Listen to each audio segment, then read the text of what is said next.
Welcome to In the Black, where we celebrate stories of transformation, resilience, and rising into the life you were meant to live. I'm your host, Araceli, and this space was created to amplify voices often overlooked. Women who've come through the fire with wisdom, strength, and heart. Whether you're here for healing, clarity, or just good conversation, you belong here. Let's get into it.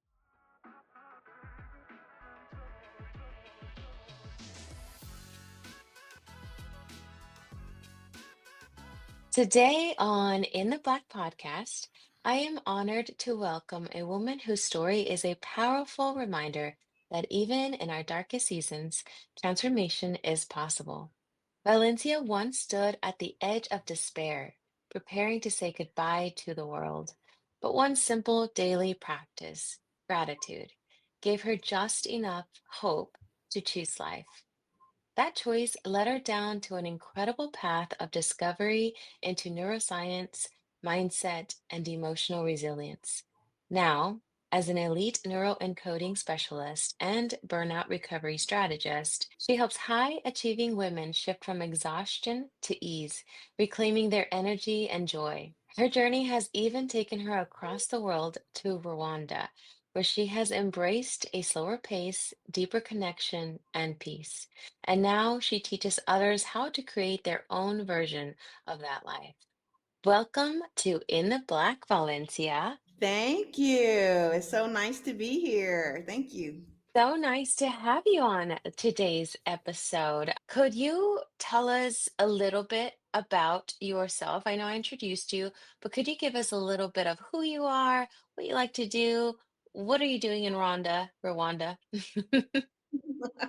Yes, I would love to. But first, before I know we're going to have a great discussion today, but I want everyone to just kind of stop what they're doing and make sure that they, give you a 5-star rating, right? And share this broadcast with other people because this is the way we get the word out of In the Black, right? We got to get the word out. We can't rely on any other people to do it except for ourselves. And so, again, I want to thank you so much for having me on today. So, basically, my story starts, years ago. I found myself at a low point, which I think a lot of people can find themselves at a low point, right? But I was there for quite a while. And I had gotten to the point where I was just ready to say goodbye to the world. And I had made my date, everything what I was going to do, gave myself a week. And basically, within that week period, something miraculous happened, and I discovered a way to kind of let go and look at things a little bit differently. And it ended up changing my life. I didn't think it was going to work, but it ended up changing my life. And here I am today. I went on to become a neuroencoding specialist, an elite neuroencoding specialist. And all that means is I know and understand how I was able to change my life, but also I help other people reprogram their brains too so they can live the life that they truly want to live. And like I said, I started with myself, and I'm even doing it today. And being here in Rwanda, I know I made the right decision every single day because it's peaceful here, and this is what I wanted. I wanted peace. I didn't want all of the, you know, all the things that were going on, unfortunately, in the US. I just didn't want to subjugate myself to that. And so I protected my peace by moving here to Rwanda. And it's been a very, very good move for me. So, Valencia, you've shared that 8 years ago you were at one of the lowest points in your life. Can you take us back to that moment and what led you there? Yeah, sure. Well, to tell you the truth, I mean, I guess a lot of people have, I mean, most people have ups and downs in life, right? But it just seems like 8 years ago, I was at a constant low for a long time. And I just didn't see my life getting any better. I'd wake up every morning thinking about all the things that didn't work out for me, the relationships that didn't work out, the money that I didn't seem to have. And I constantly thought about those things, and I did everything that I could, everything that I knew to make my life better. I mean, I was avid in the church, right? I grew up in the church, and I was great in school. I did everything that everyone told me to do. I was one of the best people on my job, you know. I had a lot of quote unquote friends, but on the inside, I just was not happy. And that's where I was 8 years ago. So it sounds like you had worked up the ladder of what where society, teaches us to do. So whatever ladder you were on, you had fulfilled it, you had reached it, and you were just still not, something was missing. So could you take us back to what that was and what came about your discovery of what the piece was that was missing? Right. Well, I've done, like you said, I've done everything that society told me to do. And I guess if a person was looking at my life from the outside in, I mean, I had my own home, car, job, and I suppose people would say, "Oh, you're lucky, you're blessed, right?" And really, I was. But the thing of the matter is, it doesn't matter how you look at yourself through other people's lenses. It's really about how you feel about yourself on the inside. That determines everything. And so on the inside, I did not feel good about myself. I thought that, I hadn't achieved the things that I was supposed to have achieved. And I just was not happy with myself, right? So, I had tried different things before, like I said, but nothing seemed to work. And I always say now, on the other side, looking at this, right? What you want really does want you. And understand this, that no one really wants demise for themselves. They just really want the pain to be gone. All right. And that's what I wanted. I wanted the pain to be gone. And the only conceivable way that I thought I could get that was by maybe God will give me a chance on the other side, maybe come back in a different situation. Right. And so, but because of that principle, it's a universal principle. What you really, really, really wants you. That's how I actually attracted the practice of gratitude in my life. And so that video, that chance video that I saw, that lady taking 2 minutes and talking about how gratitude had changed her life, I really didn't think it was something that was going to work for me. But I said, considering what I have decided to do, which is irreversible, let me try it. And just on a whim, I didn't think it was going to work, and I tried it. And here I am today. That's so beautiful. And this is why story sharing and telling is so important. And if she wouldn't have probably shared that and you wouldn't have seen it, perhaps you wouldn't have been here today. So that's so beautiful. Exactly. Um, Something. Going back, what made you land in Rwanda? Like, out of all the places, do you have family there? What made you just turn the globe and just land your finger right there? No. So this is my first time on the continent of Africa. Okay.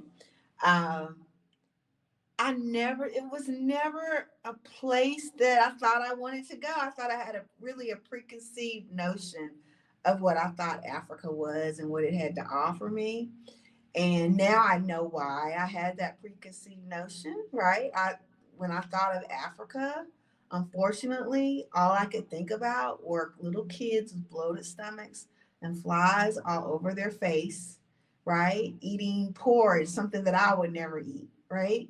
And that's what I thought Africa was. So you always have to go inside, as a neuroencoding specialist.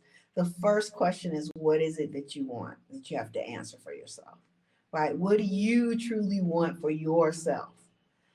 And so for me, I wanted peace. I wanted to be around beauty. I wanted to be around people that were peaceful themselves, right? I still wanted all the accoutrements that the United States had, the internet. I want, nice restaurants. I'm a city girl. And I want all of that, right? And as I went inside myself, and I it really was at that moment when the election results came in. I said, okay, God, what do you want me to do? Where can I go? Because it's not going to be here. And a little voice inside of me said, Africa. And I was like, what? Africa? And it said, why don't you just look and see? And I said, look and see. So I went on YouTube and I started going through different videos. And I was so surprised that the buildings were more beautiful than they were in Charlotte, North Carolina, where I was, right? And all of the things that they had to offer. And the more that I went into it, I just fell in love. And I said, I want to be around my people. And I need to be in a place where there's leadership. Leadership, I wanted the leadership to look like me, but I wanted it to be excellent leadership. And I found that here in Rwanda. It's beautiful. I have yet to visit Africa, but the world is definitely my bucket list. Good. It should be. You got to listen. We're not trees. Look, if you're like me, if you look down, I have feet. I don't know if you do, but I have feet. That means we don't have roots at the end of our legs, and that means we can move, right? We can move. We're not trees. We're not planted, and we can move if we want to. And if you ever want to move back to the United States, that's your option. You can always go back. So, Mhm. Yeah, that's why I moved to Tampa because okay. I wanted to be in Florida so bad. And that came to fruition, so here I am. That's But it. yes, definitely traveling the world is my bucket list, but there's so many places. Moving into the shift that you had, gratitude. It sounds so simple, yet for you, it was life-saving. Well, it was life-saving. Why do you think this practice made such a powerful difference when nothing else seemed to work? Can you give our audience a little insight about that? Yeah. Well, you know what? It's science. There's all types of studies and things that have come out now that I did not even know 8 years ago. But gratitude is one of the highest frequencies, I like to call it, right up there with love. Okay. And it reprograms your brain. You later discovered the neuroscience behind mindset and habits. What were some of the biggest aha moments you found in your research that confirmed your lived experience? Well, I mean, the whole thing helped me, scientifically cross my T's, dot my I's, right? But the revelation for me was just knowing that everything that I did as far as the gratitude was concerned, like for instance, the steps that I took, because there were no instructions on this. So, for instance, I the lady had said, well, why don't you think about what you're grateful for every day? That's what she said. I said to myself, there's no way that I can do that because when I wake up in the morning, I'm thinking about all of my problems. And I've been doing that for years.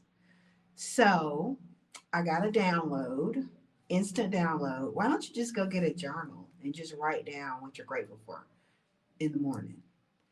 That simple act of doing that was the beginning. Scientifically, what I did was I interrupted my pattern. So I remember sitting up in bed in the morning, writing down what I'm grateful for, not being able to think of anything, but looking out my window to the right of me and thinking, well, the sun is coming through and it's really beautiful that I'm able to see this. And I would write that down, something really small. But the simple act of sitting up in bed, feeling awkward with a paper and pen. I hadn't grabbed a paper and pen for a journal since I was 7 years old. And the simple act of doing that was our key thing in neuroencoding. And scientifically, when you want to change something, you've got to interrupt the pattern that you're in. We're constantly in patterns. So I was interrupting my pattern unknowingly. And then consistency is another key. I did it every day for 5 days. And by the end of that week, I felt just a little bit better to the point where I said, let me just delay what I was going to do another week and let me continue to do this because I thought my mind was playing tricks on me. The second week, I felt even better. By the end of the month, you couldn't tell me anything. I wanted to live, and I just couldn't understand why it worked. But it was key scientific principles that I was actually doing that made it a success. This is the reason why I'm here today. And I still do my gratitude journal every single morning, and it works. That's beautiful. I actually remembered about the with all the mishaps happening today, there was a Bible verse, and hearing you talk on that kind of reminded me of that verse. And I don't know if you have the app, but it says, "Be alert and sober mind. Your enemy, the devil, prowls around like a roaring lion, looking for someone to devour."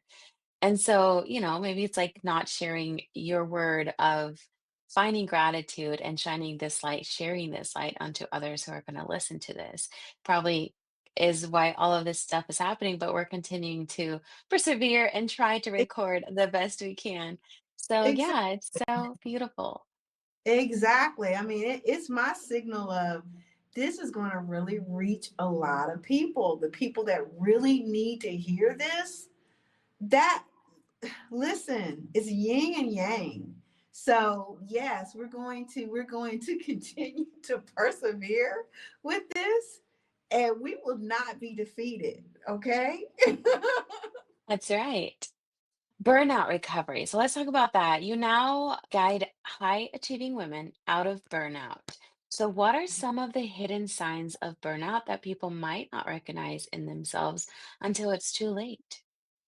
Oh, yeah. Well, you know what? It happens gradually. You know, you'll find yourself declining, meaning you may be a little bit more agitated than normal. Life is not as exciting to you as it used to be. And there'll be a constant decline. Now, a lot of people try to do things like medicate themselves, whether that is drinking, excessive spending. Okay. These are just a few things that indicate something is awry. Okay. So, one of the principles here is becoming aware, knowing yourself, right? And knowing that, okay, something is changing here, something's a little bit off, it's not quite right. And then now it becomes, now what do I do? And a lot of people don't know what to do. It's not their fault. They just don't know what to do. And so they continue down that slope of whether it's excessive eating, drinking, spending, especially in women, is those, okay? One of my mentors, Lisa Nichols, she said this: when the tongue in your mouth does not match up with the tongue in your shoe, that's when you know you're off. Okay. So the first thing is knowing what it is that you want. Like we really have to go inside ourselves and figure out what it is that we want. Then you ask yourself, are you going in that direction? Is the tongue in your shoe matching up with the tongue in your mouth of what you say you want to do? If it's not doing that, hey, that's when you know, okay, I need to reach out. I need to get a little help here with this, okay? But that's where a lot of people get stuck because they don't know exactly how to reach out. They don't know who to reach out to. They don't know what to do. So, I like that. I've never heard that before. yes, I like So, it's so true though. It's like a simple truth. you often talk about choosing ease over exhaustion. What does that actually look like in a daily life? And how can someone start if they feel stuck in survival mode? Well, okay, I'll use myself as an example. So when the got the election results right came in, I instantly knew that this was not something that I could deal with. That I want. Well, let's just say I could deal with it, but did I want to deal with it? No. Especially at this stage in my life, I know what I want for my life. I know I have many, many things to accomplish, right? And this would be a huge distraction for me. Okay, in many, many, many ways. Okay. Emotionally, it would be a distraction for me. Physically, just someone telling me that I cannot no longer do what I'm accustomed to doing, that I don't have the right to do those things. No, that is not something that I could deal with. Okay. So, for instance, I could see where I wanted to go, but this was going to take me on a detour, right? And I didn't want to go this way and then have to come back and go that way, right? So I said, well, if I have to move, I'll move. Now, that was a whole different thing because played with myself as far as should I move, should I not move?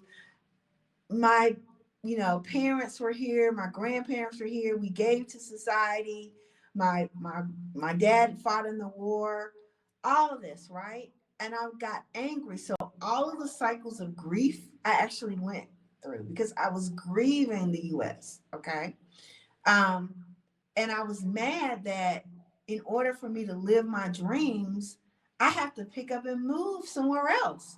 But once I identified with the fact that God gave me feet and not just roots, not roots, uh, that I wasn't a tree and I could move around the world and the whole world was mine. And why not experience the whole world? Then I up and moved. So this was my going from exhaustion to a life of more ease. Now, as we got more into this and things started coming out in the news and everything that's even going on right now, I found out that there were a lot of people out there who had been in my shoes that were struggling and they wanted to move. In fact, over 300,000 African American women have moved from the months of April to June. 300,000 have actually moved out of the United States to another country. But that means millions and millions more want to. Okay? So I knew that me living this life and knowing I pretty much was the only one on that plane that was like, man, I'm moving to a whole nother continent. Okay. I mean, I don't know that for sure, but I had my cat with me and it was me, right? And no one else had their cat with them. Okay. All their possessions like that. So, um, but anyway, I said, you know what?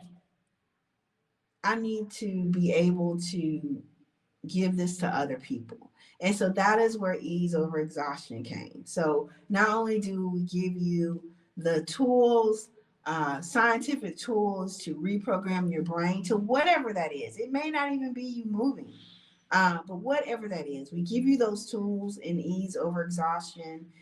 But also, if you do want to relocate, we give you the steps for that too. So that is all in the community and the academy for ease over exhaustion. And just want to also add that for your listeners and your viewers, I'm giving them a bundle. It's an ease over exhaustion discovery bundle, which has all of that in there. It has a little quiz. Uh, they can go through that little 2-minute quiz and they can actually come up with a plan tailored to them of how they can achieve ease over exhaustion. All right, and then I will put that in the link below. So moving to Rwanda is such a bold choice. What did you discover there that reshaped your understanding of peace, pace, and community? Well, you know what? It's such a beautiful place. So when I went on YouTube, I did a lot of research on YouTube. Okay, YouTube and Google were my friend, and just seeing the pictures, how it's just so beautiful. It's a land of 1,000 hills. And I said, wow, this is what I need. Even if it's just for a period of time, I need to just breathe that fresh air. I need to be able to eat food that doesn't have chemicals and GMOs in them, right? I need that, right? Um, I found that here. But I also found a beautiful, beautiful people that were just very, very nice. I mean, from of the time I set foot here in Kigali, went to the first restaurant. The waitress, never had this happen to me before. The waitress brings me a like a picture, a bowl with a picture of water and some soap, and actually washes my hands for me at the end of my meal. I had never experienced that before, but that is customary here. So that's to kind of give you just a tidbit of how you're treated here. It's just a beautiful people. There's very, very low crime here. I mean, there's probably like 1% crime here. Okay. And me being a single woman, I mean, it's a wonderful freedom that I have to just go. I can go out at night or anytime and not feel that I'm not safe. I always feel that I'm safe here. It's beautiful. And so nice. Yes.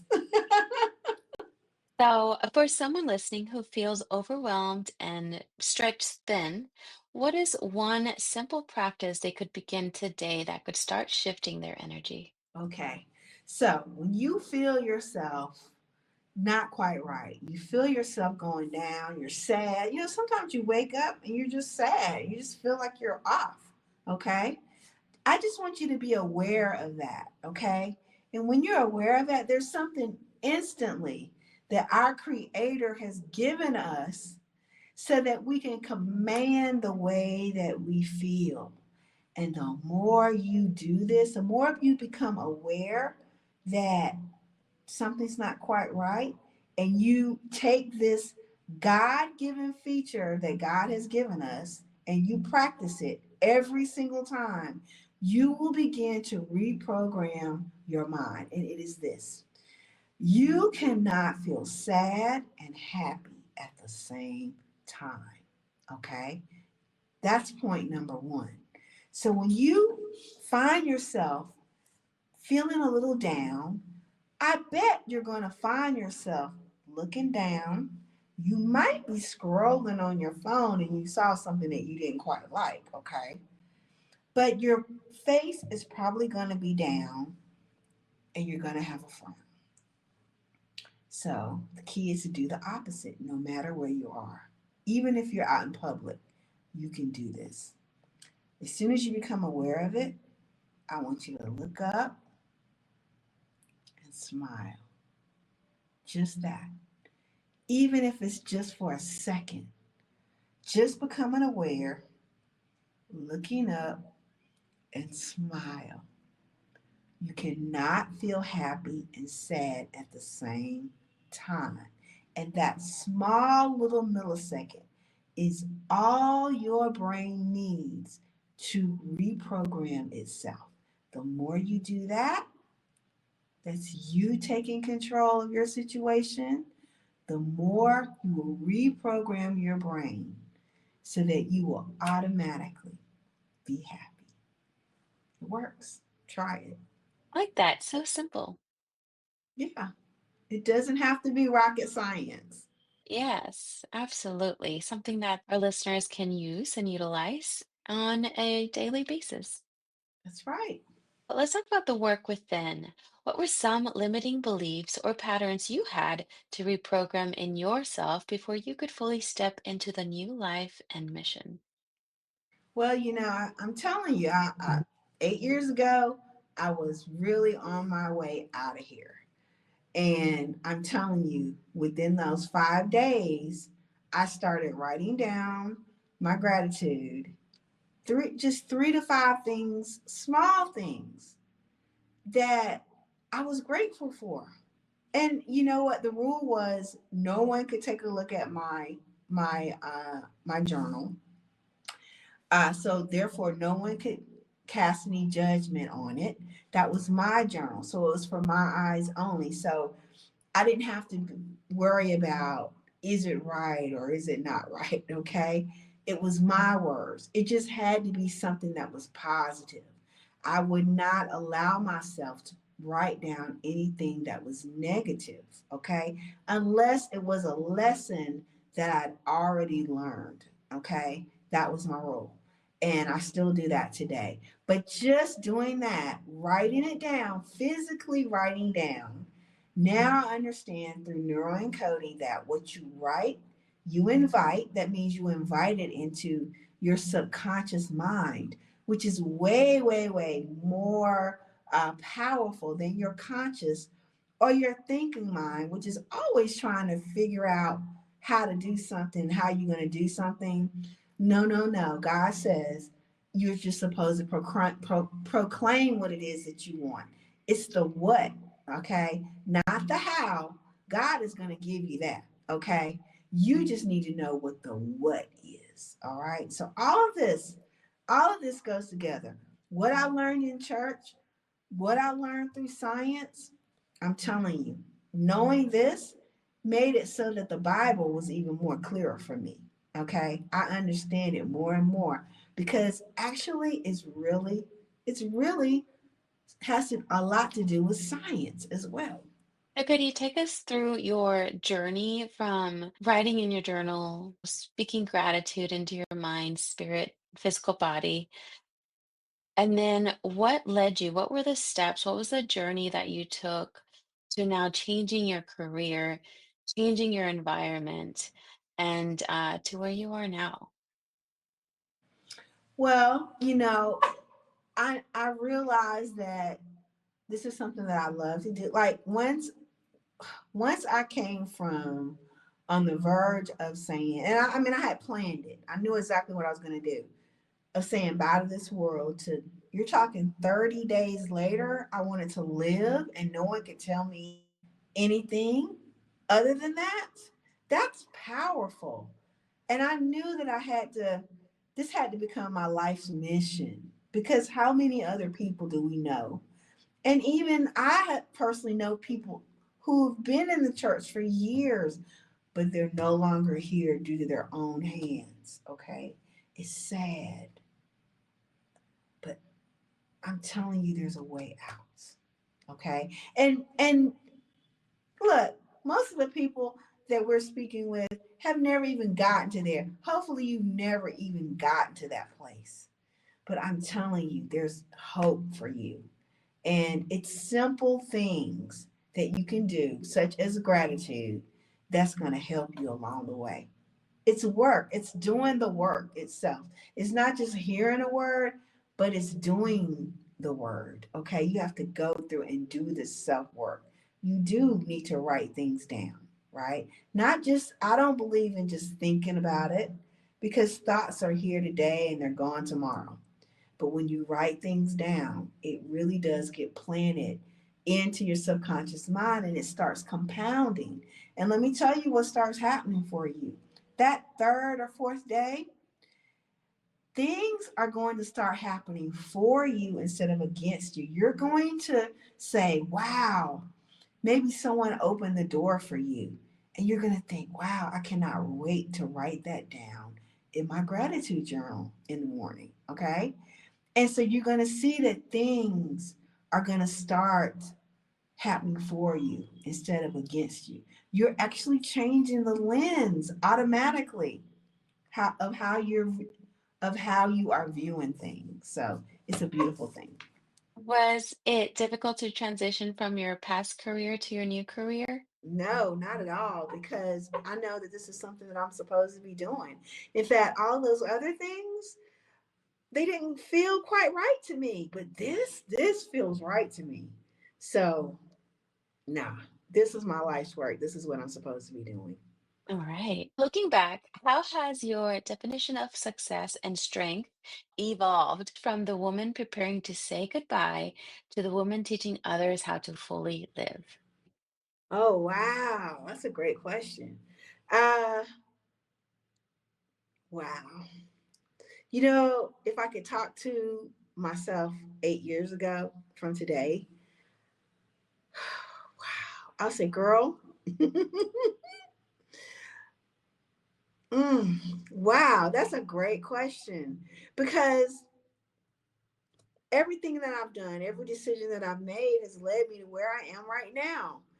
And so, even though that was a really, really dark time for me, just knowing that I had the strength, and that I trusted the universe, trusted God to bring me out of it by taking certain steps that I didn't even know what all the steps were. I mean, this is my life's work. It's what I'm supposed to be doing. And for every decision, for every valley, for every mountain, I'm just glad that I was able to get through it and that I'm able to help other people to get through it as well. Beautiful. So, here on In the Black, we talk about living in abundance, transformation, and resilience. What does being in the black mean to you? So, it's brought from a financial term of being in the red to the black, red being negative, black to being positive. So, what does being in the black mean to you?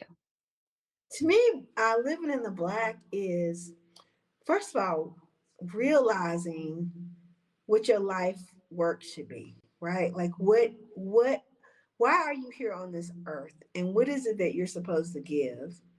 And being able to do that, that is being in the black. That's living in your purpose. What else is there? What else is there? Okay. Everything else added onto that is wonderful. But to me, living in your purpose, that's what everyone should strive to do. Why did God put you here? And are you carrying it out? And if not, how are you going to carry it out? Well That's it. said, well said. Thank you. And for our listeners who want to stay connected with you and your work, where can we find you? Okay, well, they can. I'm on all social platforms, but LinkedIn has really been my jam. So they can look me up, Valencia Dancer, on LinkedIn. And if they send me a private message, EASE, I'll make sure that they get that ease over exhaustion discovery bundle that I talked about. Is there anything else you would want to tell our audience or anything that I didn't ask you? Well, I would just say that, no matter what circumstances you find yourself in right now, just understand that there's a deeper meaning behind it, right?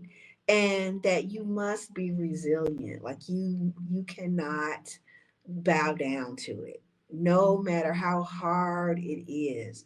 There is a seed of greatness in everything. It is your job to find out what that is. I really hope these words touch someone today. Obviously, it's not going to be today when they listen to this, but in the months to come, so that it helps change a life, change a mindset, and perhaps, go and search for you and do some more deep and meaningful work. So, thank you so much, Day. Thank you so much. Thank you for being here. If something you heard today moved you, share it with someone you love. And don't forget to subscribe so you never miss an episode. You can follow me on Instagram at In the Black Passion Project for more behind the scenes and guest spotlights. And remember, no matter where you've been, you're not behind. You're becoming. Stay in the black.